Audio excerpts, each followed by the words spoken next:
Ang pera ay madaling gastusin pero mahirap kitain. Dapat alam mo kung paano ito gamitin para maprotektahan ng tama. Natural sa tao na kapag may pera ay bibilhin ang kanilang gusto at gagastusin ito. Wala namang masama kung ganito ka. Pero kung goal mo na hindi maubusan ng pera ay dapat alam mo ang mga gawain para maprotektahan ito. Sabi nga ni Warren Buffett, do not save what is left after spending. Instead, spend what is left after saving. It means pay yourself first. Hindi yung pagkatapos mo gastusin ang iyong pera at ang natira ay yun na lang ang iipunin dahil for sure walang matitira sa'yo. Pero kung bago ka pa lang sa channel ko, ay huwag kalimutang mag-subscribe para updated ka sa aking mga video. 10 huwag mo gawin kapag may pera ka na hindi mo ginagawa. Number 1, huwag ubus biyaya. I know, gusto mong tumulong. Pero magtira ka rin para sa iyong sarili. Walang masama sa pagiging matulungin. Pero lagyan mo ng limit. Yung limit na kung magkano lang ang pwede mong itulong. Isipin mo rin ang iyong sarili. Kung tutulong ka man, hindi ba maaapektuhan ang iyong finances? Kung hindi,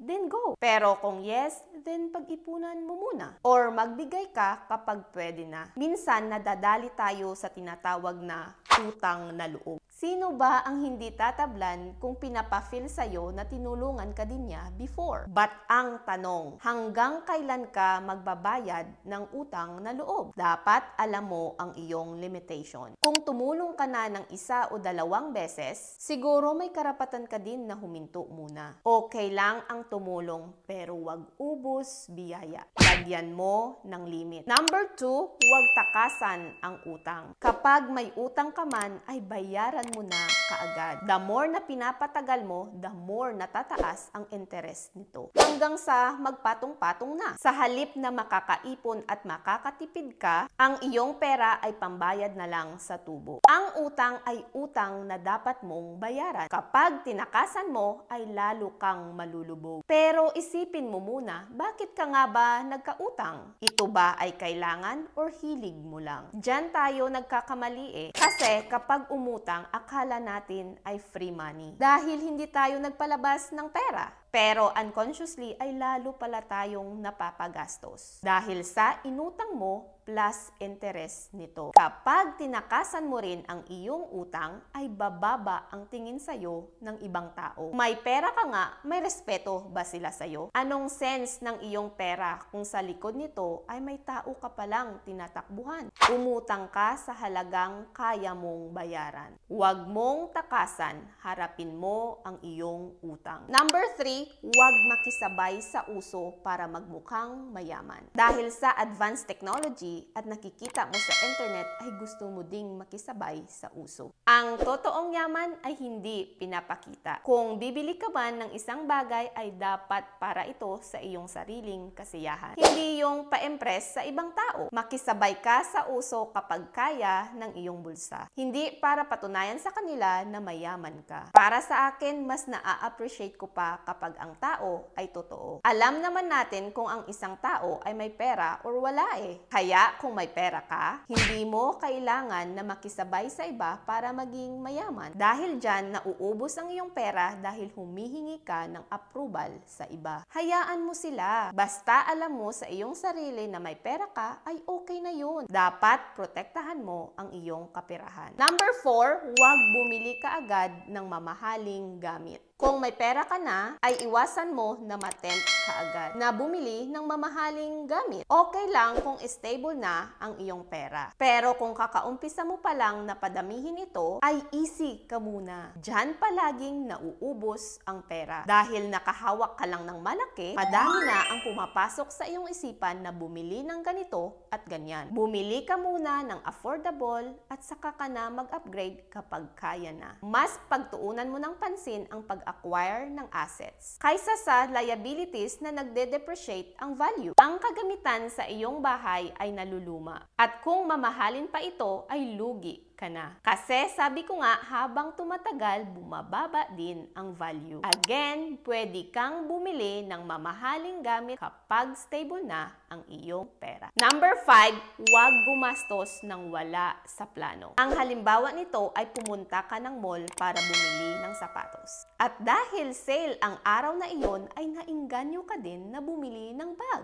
Akala mo nakatipid ka, pero hindi pala. Kasi nagastos mo ang pera na pambayad sana sa bills. Kaya iwasan mong gumastos ng wala sa plano. Kung may bibilhin ka, ay planuhin mo muna. Kasi kung kulang ang disiplina sa iyong sarili, ay mapapagastos ka at baka mangutang ka pa. Napapabili tayo minsan dahil sa buy one take one at sale. Kasi isa itong marketing na akala natin mura ang produkto. Hanggang sa isang araw ang nabili mong gamit ay hindi mo pala kailangan. At dahil sa sale, ang iyong binili ay nag-stock lang. Number 6, huwag sumama kahit kanino. Sa video na ito ay sinabi ko ang mga taong dapat iwasan para magtagumpay. Paulit-ulit kong sinasabi kung sino ang kasama mo ay mahahawaan ka din ng kanyang ugali. Sabihin na natin na sugarol ang iyong kaibigan. Dahil palagi mo siyang kasama ay yayain ka din niyang sumugal. Hanggang sa di mo namamalayan ay ginagawa mo din ang ginagawa niya. Kaya huwag kang sumama kahit kanino, lalo na kung magkaiba ang inyong goal. Piliin mo ang iyong sasamahan at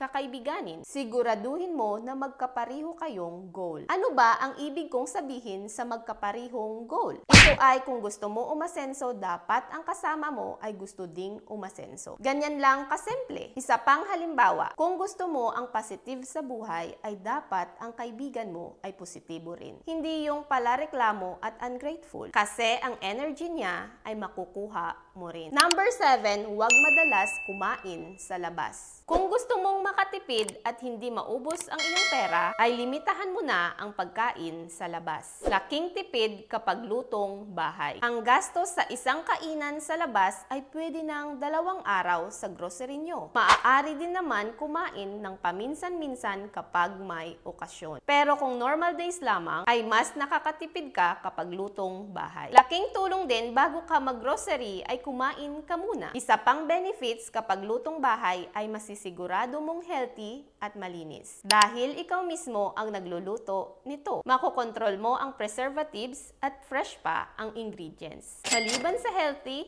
ay affordable pa ito. Number 8, huwag mag-shopping para makalimot sa problema. Nakaranas ka na ba na pumunta ka ng mall para maglibang pero napabili ka ng wala sa oras? Dahil sa emotional ka ay feeling mo deserve mong i-treat ang iyong sarili. Kaya huwag kang mag-shopping para makalimot sa problema. Dahil makakabili ka lang ng wala sa oras. Sabi ko nga, bago ka bumili ay planuhin mo muna. Ang mag-shopping para makalimot ay uubusin lang ang iyong pera. Pero hindi ang iyong problema. Kung may pinagdadaanan ka man, ay patapusin mo muna. Para makapag-isip ka ng tama. Kasi kapag malungkot tayo, ay gagawa tayo ng paraan para sumaya. Hanggang sa ang iyong savings ay magamit na. Number 9, huwag mag-invest ng hindi mo pinag-aaralan. Dahil may pera ka na, ay for sure mag-e-invest ka para ma-preserve ito. Kaya kung pasukin mo man ang investment, ay pag-aralan mo muna. Dapat alam mo ang short-term